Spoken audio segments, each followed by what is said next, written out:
É um prazer muito, muito grande mesmo a gente ter essa chance que se renova toda semana, de nós estarmos juntos e de falarmos franca e sincera e honestamente. Sem perder tempo, eu quero ler no Evangelho de João um texto esquisito, um texto que muita gente acha que é para fazer parte só do presépio da fé, mas não da experiência da vida, muito menos ainda que nos sirva como advertência para quem está vivo. Aqui está dito o seguinte, capítulo 13, verso 12 de João. Depois de lhes ter lavado os pés, tomou Jesus as vestes e, voltando à mesa, perguntou aos que estavam reunidos, os discípulos: compreendeis o que eu vos fiz? Acabei de lavar os pés de vocês. Vós me chamais o Mestre e o Senhor e dizeis bem porque eu sou. Ora, se eu, sendo o Senhor e o Mestre, vos lavei os pés, também vós deveis lavar os pés uns dos outros, porque eu vos dei o exemplo para que, como eu vos fiz, façais vós também. Em verdade vos digo que o servo não é maior do que o seu senhor, muito menos o enviado maior do que aquele que o enviou. Ora, se sabeis estas coisas, bem-aventurados sois se as praticardes. Não falo a respeito de todos vós, pois eu conheço aqueles que escolhi. É antes para que se cumpra a Escritura, que diz: aquele que come do meu pão levantou contra mim o seu calcanhar. Desde já vos digo antes que aconteça, para que quando acontecer, creiais que eu sou. Em verdade vos digo, quem recebe aquele que eu enviar, a mim me recebe.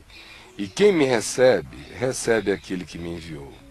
Ditas estas coisas, angustiou-se Jesus em espírito e afirmou: em verdade vos digo, que um dentre vós me trairá. Então os discípulos olharam uns para os outros sem saber a quem ele se referia. Ora, ali estava, conchegado a Jesus, deitado no seu peito, um dos seus discípulos, aquele a quem Jesus amava.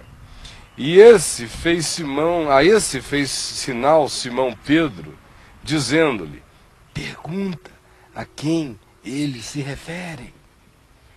Então aquele discípulo, reclinando-se sobre o peito de Jesus, perguntou-lhe: Senhor, quem é? Respondeu Jesus: é aquele a quem eu der o pedaço de pão molhado. Tomou, pois, Jesus um pedaço de pão e, tendo-o molhado no vinho, deu a Judas, filho de Simão Iscariotes. E após ter dado a ele o bocado, e ele ter comido o bocado, imediatamente entrou nele Satanás. Então disse Jesus: o que tens de fazer, faze-o depressa. E Judas saiu dali para o trair. O que nós temos aqui? Primeiramente, nós temos Jesus lavando os pés dos seus discípulos, dos apóstolos assim chamados. Hoje em dia essa é uma expressão que parece vultosa, grandiosa, de seres com mitra na cabeça, báculo na mão, tudo presépio e mentirinha.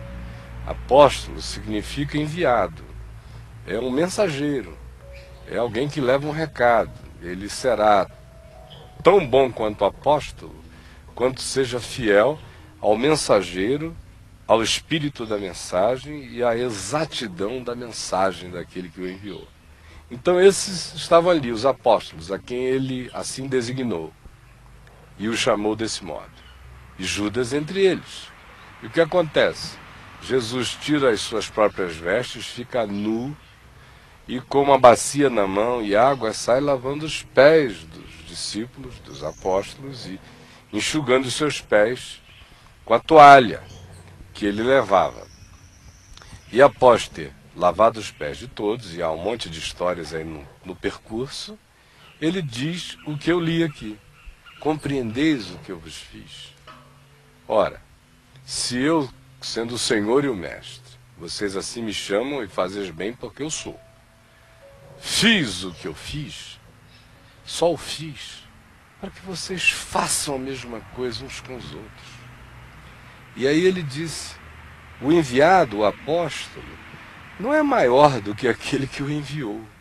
Vocês são apóstolos, são enviados, então façam como eu, que sou o Senhor e Mestre, e lavo os pés dos outros.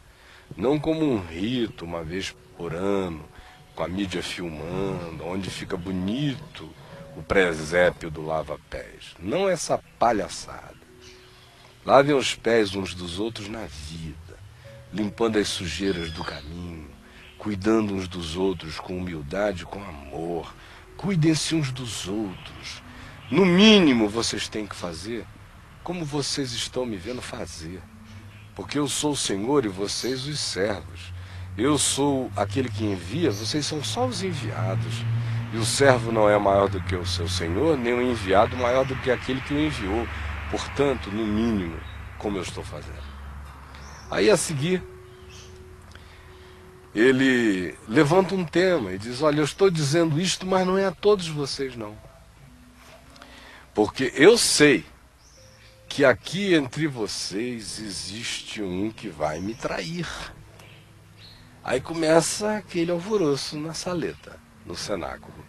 Quem será? Quem será? O pessoal se olhando, aí, meu Deus, que negócio é esse? E João, que era o mais novo deles e que tinha uma intimidade extremamente tátil em relação a Jesus, que estava bem conchegado a Jesus, e Pedro olhou para João e falou, escuta, pergunta quem é. Vai deixar a gente assim nessa? Pergunta, rapaz. Aí João botou a cabeça mais no peito de Jesus, ainda deu aquela aconchegada para garantir que não tinha nada a ver com ele. E simplesmente perguntou, Senhor, a quem tu fazes referência? De quem tu falas? De quem se trata? E aí Jesus disse uma coisa terrível. Ele tinha pouco citado as Escrituras, dizendo, vai se cumprir o que fora dito nos Salmos. Aquele que come do meu prato, que come do meu bocado, que mete a mão e come do meu pão, que come comigo. E no Oriente Antigo, no Oriente Médio, assim como em comunidades beduínas e árabes até hoje, se comia num prato comum. E os íntimos, os amigos, comiam no mesmo prato. Assim era na família, todo mundo pegando e comendo. Era o mesmo alimento para todos. As mãos se alternavam na confiança do pegar. Jesus disse, para se cumprir essa escritura, de que aquele que come do meu prato vai levantar o calcanhar contra mim, é por causa disso que eu estou dizendo tudo o que eu digo e é por causa disso que eu estou triste. Pois bem, agora o que nós já temos é João dizendo quem é e Jesus dizendo é aquele a quem eu der o bocado. Aí ele dramatiza o cumprimento do salmo, da profecia antiga. Pega o pão, molha no vinho, entrega a Judas. E Judas come do bocado e diz o Evangelho. Naquela mesma hora entrou nele Satanás. E Jesus disse, olha, já que tu vais fazer a perversidade, faze-a da melhor maneira possível. Porque a pior perversidade é a que é feita de maneira lenta. Então, já que tu vais fazer o que tu vais fazer, faze-o logo, faze depressa.